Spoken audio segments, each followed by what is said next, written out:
सद्बुद्धि, सन्मार्ग और कार्य का अवसर देना, अडिग रहे विश्वास तुम पर, ऐसा अंतः कर देना, मेरे हृदय में आने में तुम्हें कोई संकोच न हो। हे गुरुदेव, मुझे नजरों से दूर कभी न होने देना। हे गुरुदेव, मुझे नजरों से दूर कभी न होने देना। नमस्कार, गायत्री चिंतन धारा में आपका स्वागत है। मित्रों, मनुष्य शरीर स्थूल और सूक्ष्म पदार्थों तथा अन्य शक्तियों का एक शानदार योग है।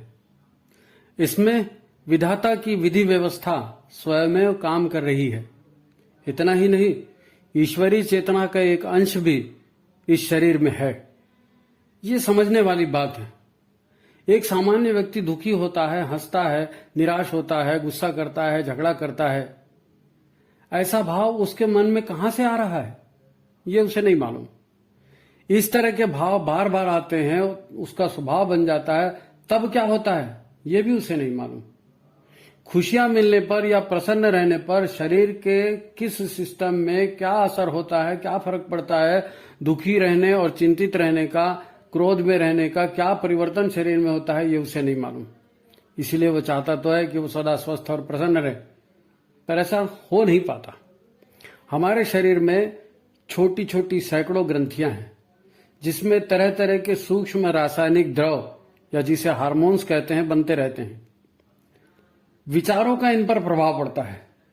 एक तरह का विचार करेंगे तो अच्छे या प्रसन्नता और स्वास्थ्य देने वाले बेहतर हार्मोन्स बनेंगे, और विपरीत ढंग का विचार करेंगे तो मन भरा रहेगा, उदास रहेगा, और स्वास्थ्य का या शरीर का नाश करने वाले हार्मोन भी बनने लगते हैं। ये हैं तो एकदम छोटे नैनो रसायन, पर इनमें शरीर के अलग अलग तंत्रों को बना देने या ध्वस्त करने की बड़ी जबरदस्त ताकत होती है। यही हार्मोन्स खास तरह के कार्यों की प्रेरणा भी देते हैं, व्यक्ति को प्रेरित भी करते हैं। केवल मन की भावना या विचार या अनुभव से हमारे शरीर में बड़े बड़े परिवर्तन होते हैं, ये समझने की बात है। देखिए, मनुष्य को ईश्वर की सबसे बेहतरीन रचना कहा जाता है, परंतु हम जागृत होकर नहीं जीते। हमारा शरीर कहीं और होता है, मन कहीं और खेल रहा होता है। हम इसका महत्व नहीं समझते। खोज करना एक अलग बात है और मन का भटकाव एकदम अलग बात है। खोज में मन एकाग्र होता है तो खोज का निष्कर्ष निकलता है, हम प्रसन्न होते हैं, समाज का भला होता है। किंतु भटकते हुए मन से हमारी जीवन ऊर्जा बिना परिणाम दिए खर्च होते रहती है, तो मन भटकते रहने पर बोर भी होता है। फिर इसका परिणाम हमारे शरीर के स्वास्थ्य पर भी पड़ता है। शरीर की पंचकोशी साधना में जब हम प्राणमय कोश या विज्ञानमय कोश को समझते हैं, तब शरीर का ऊर्जा तंत्र हमारी समझ में आता है। तब पता चलता है मन के विचारों की या ध्यान की हमारे जीवन में क्या भूमिका है। ब्रह्मांडीय ऊर्जा से हमारे शरीर का क्या संबंध है, यह समझ में आता है। इसलिए जीवन को समझना और जागृत रहकर स्वतः को साध लेना, ये बड़ी महत्वपूर्ण बात है। हमारा मन क्या है? हमारी कुछ स्मृतियां हैं। शरीर के 5 तत्व हैं, इनकी प्रकृति है, भावनाएं, कामनाएं, संकल्प, इच्छाओं का संग्रह, वातावरण के संस्कार, कर्मों के संस्कार और तरह तरह की प्रेरणाएं। इन्हीं को लेकर हमारा मन मनुष्य या किसी अन्य प्राणी के गर्भ में प्रवेश करता है और फिर वैसा ही शरीर हमें मिलता है। याद रहे, मन इन्हीं सूक्ष्म शक्तियों का ही सम्मिलित रूप है और शरीर प्रकृति के अणुओं का संग्रह। विधि का विधान इन्हें जोड़ता है। आध्यात्म विज्ञान यह महत्वपूर्ण बात हमें बताता है, इसे शांत होकर समझने का प्रयास करें। देखिए, मृत्यु नाम की कोई चीज ही नहीं है। 5 तत्वों से बना शरीर एक तरह की मशीन है। इसमें कई हार्डवेयर, कई सॉफ्टवेयर हैं। पुराने होने या ठीक तरह से इस मशीन का वापर नहीं होने से इस मशीन के तंत्र एक एक करके फेल होते जाते हैं, तो मन को काम करने का मौका नहीं मिल पाता। जब इंद्रियां ही काम नहीं करेंगी तो मन उस शरीर में रहकर क्या करेगा?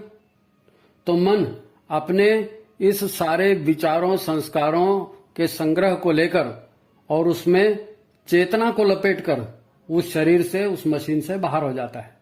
लोग कहते हैं कि आदमी मर गया। अरे नहीं, वो तो शरीर खंडहर हो गया था, वो मशीन जर्जर हो गई थी, कबाड़ हो चुकी थी।